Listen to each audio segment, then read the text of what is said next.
Kahanga-hanga ang naging paglalakbay ni Michelle D., isang Pinoy actress, model, tea host, at beauty pageant title holder sa mundo ng pageant.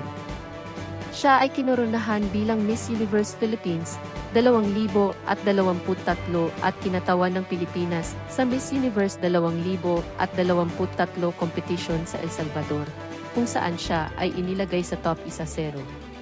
Dagdag pa, nanalo siya ng 4 na espesyal na parangal, kabilang ang Spirit of Carnival Award, Voice for Change winner, Fan Vote winner, at Best National Costume. Si Michelle D. ay lubos na nakatuon sa kanyang advokasya para sa autism awareness at inclusivity.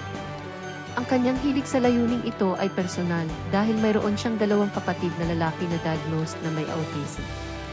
Siya ay matagal ng Goodwill Ambassador para sa Autism Society of the Philippines mula noong Enero 2020. Ang kanyang mga pagsisikap sa advokasya ay nakatuon sa pagtataguyod ng pagtanggap sa autism at paglikha ng mga pagkakataon para sa mga individual na may autism.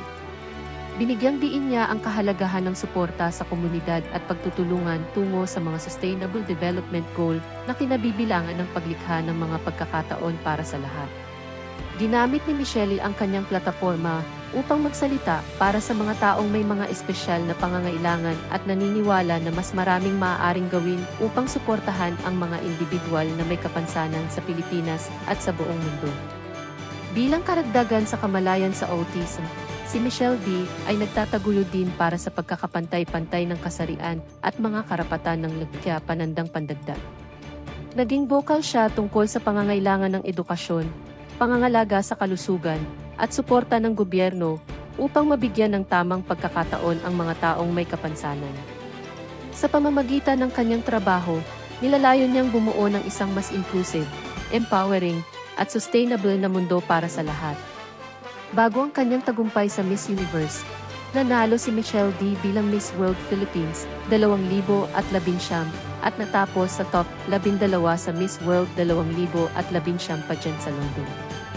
Ang kanyang pagpasok sa kategoryang Voice for Change ay nakatuon sa pagtanggap ng autism, inclusivity, at empowerment. Ang paglalakbay ni Michelle D. ay sumasalamin sa kanyang dedikasyon sa kanyang mga adhikain at sa kanyang bayan.